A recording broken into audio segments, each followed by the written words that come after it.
اینم از میگو پلو جنوبی و بوشهری ما. برم که جلوی شما تستش کنم. تو این دیسه به این بزرگی. یکم سیر بخریم، گیشنیز بخرم گیر نمیاد. خرما ایرانم گرفتم که رنگینک درست کنیم. خب دوستان، من بازار محلی خریدم و کردم. الانم اومدم یه فروشگاهی که تازه جدید خیلی بزرگ اینجا باز شده، تازه افتتاح شده. ساختمون روبرویی اون فروشگاه هست، چند طبقه است، میوه تره بارشه و اینجا هم میگو.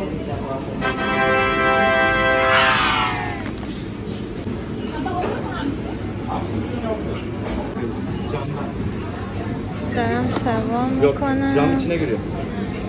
اینجا هم گوشت فروشیشه.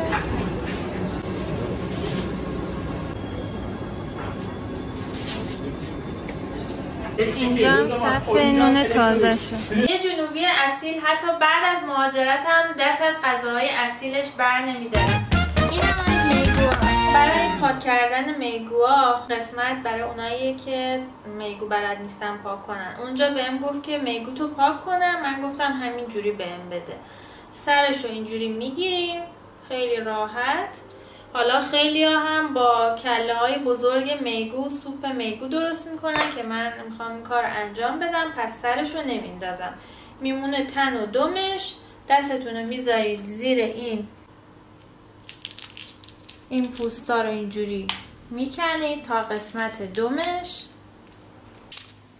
پوست و پاهاش با هم کنده میشه. اگر بخواید که میگو سوخاری و اینجور چیزا درست کنید، معمولا که دمش رو برای قشنگی نگه میدارن، ولی ما چون برای پلو میخوایم اینو از اینجا میکشیم و راحت کنده میشه. میگو هم اگر تازه باشه بوی زخم و اینجور چیزا هم نداره. حالا برای کمرگیریش هم یه چاقو از اینجا میزنید و کمر میگو رو هم به این شکل خیلی راحت خالی میکنید. خب من اینجا میگوها رو پاک کردم. حدود 300 خورده گرم برای 3 نفر کفایت میکنه. پیازامو گذاشته بودم داخل فریزر که چشم موقع خرد کردن اشک نیاره. پیازام هم میگیرم ریز ریز میکنم.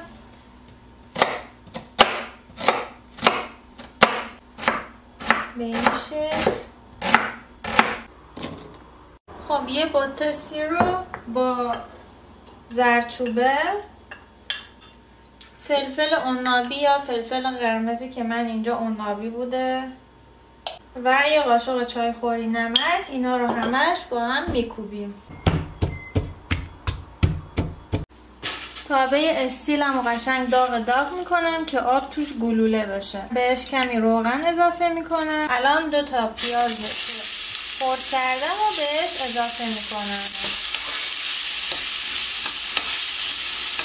دیگه اصلا پیازمون نچسبید. حالا نوبت خرد کردن سبزی‌های گیشنیزمونه.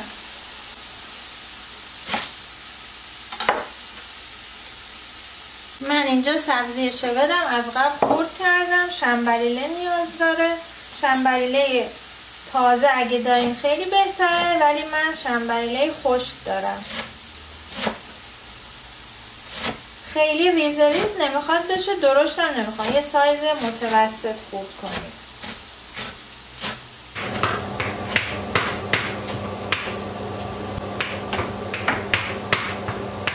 خب پیازامون که به این حد در اومد، سبزیامون رو اضافه میکنیم. 400 گرم گیشنیز پاک شده، سبزی شوه، اینا رو با هم مخلوط میکنیم. خب سبزی ها که یک کمی آبش رفت میبرمش کنار. الان مخلوط کوبیده سیر و فلفل و نمک و زردچوبه رو بهش اضافه میکنم. یه کوچولو این وسط تفت خورد با بقیه سبزی ها قاطیش میکنم. اینجا اگه روغن کمی نیاز داشت یه مقدار روغن هم بزنید. به به چه بوی عطری. خب دوباره این وسط یکم روغن ریختم. حالا نوبت میگوهای پاک شدنه که بهش اضافه کنم. این وسط میذارم میگوها هم یه کمی جمع بشه و نمیخوام خیلی سرخ بشه. خب میگوها اینجا خودش رو جمع کرد. یه تفت کوچولیش با مابقی مواد میدم.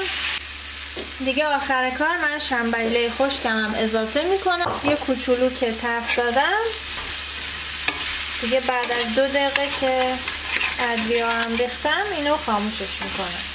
حالا مابقی ادویه ها رو بهش اضافه میکنم. زنجبیل، زردچوبه، پاپریکا، فلفل سیاه و تخم گیشنیز رو که زدم.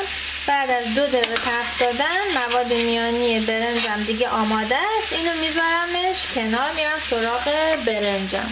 خب ما برنجمون رو ریختیم تو آب جوش، نمک ریختیم. حالا آب سرد میریزیم که بهش شوک بدیم که برنجمون دونتر و کشدارتر در بیاد. حالا بقیه سبزی شودم رو بهش اضافه میکنم. یه مشت گشنیز دیگه هم بهش اضافه میکنم. برنجمون رو که شکوندیم وسطش دونه سفید بود، دیگه موقع آبکش کردنشه.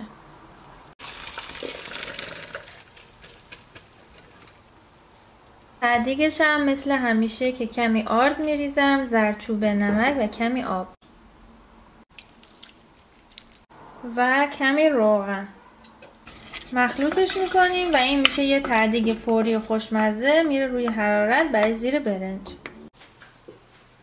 خب برنجم و نمک زدم دیگه. حالا میره روی اون ته‌دیگی که درست کردیم. یه لایه برنج، یه لایه هم از مواد میگو. اینم مواد میگو خوشگلمون. اینجوری میشینه لابلای برنج.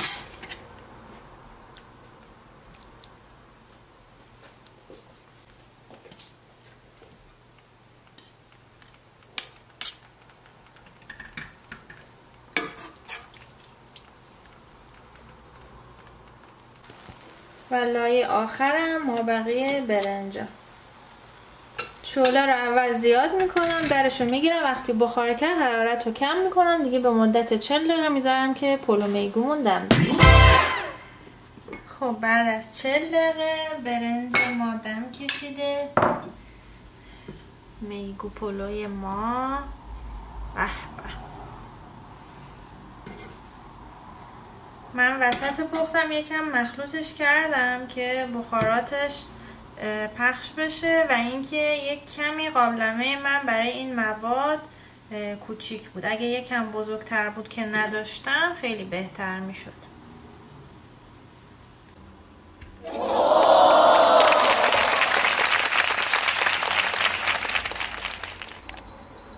اینم از میگو پلو خوش رنگ و لعاب و خوشمزه جنوبی ما.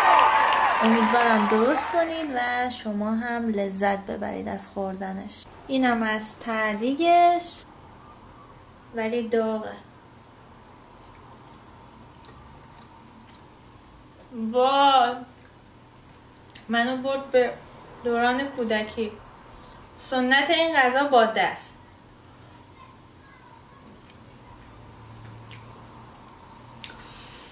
وای من برم بخورم دیگه. تا یه ویدیو دیگه خدافظ. لایک و کامنت و سابسکرایب هم فراموش نشه. مرسی ازتون. بوس به کلتون. خب دیگه بعد از خوردن اون پلو میگو به شدت خوشمزه و روانی کننده، الان نوبت چای زعفرونی با رنگینک جنوبیه. میخوام رنگینک جنوبی درست کنم. اگر دوست داری یادش بگیری حتما تا انتهای ویدیو رو نگاه کن. خب اینجا خرما از بازار خریدم. خرمای ایرانی هم هست که میارن بازار محلی. حالا چیکار میکنم؟ میام هسته خرما رو اینجوری در میارم و داخلش گردو یا حالا هرچی که دوست دارین بعد بذارید. خب خرمای من کوچیکه، من نصف هر گردویی رو میذارم داخل این، میبندمش، همه رو به همین شکل ادامه میدم هر چند تا خرمایی که میخوام. و حالا بریم روی گاز. رنگینک ما نیاز داریم به آرد سفید حدود برای این مقدار خرما 1 قاشق غذاخوری کفایت میکنه، چون من مواد روی رنگینک رو بیشتر از خود خرما دوست دارم بیشتر ریختم. حالا اینو باید قشنگ بو بدید. روی حرارت روشنه. خب همونطور که میبینید رنگ آرد کمی عوض شد. همین که یکم رنگش عوض شد بهش روغن رو اضافه میکنم. دود داره میزنه بالا و کره. حدود 30 گرم هم کره بهش اضافه میکنم. من بیشترش رو کره میزنم چون کره سالم تره.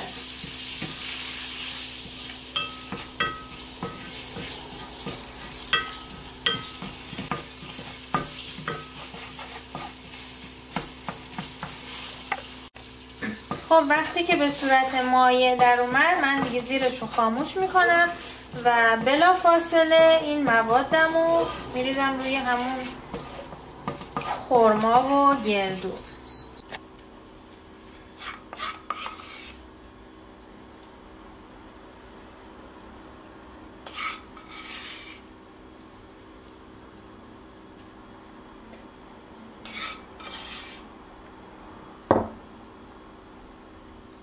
خب بعد از اون حالا نوبت چیزای خوشمزه‌ایه که روش میریزیم، مثل پودر هل که من عاشقشم و کمباین خیلی خوبی به این دسر جنوبی میده. به علاوه پودر دارچین، دلخواه میتونید از زنجبیل هم پودر زنجبیل استفاده کنید. کنار غذای دریای جنوبی ها خیلی استفاده میکنن. نوش جان.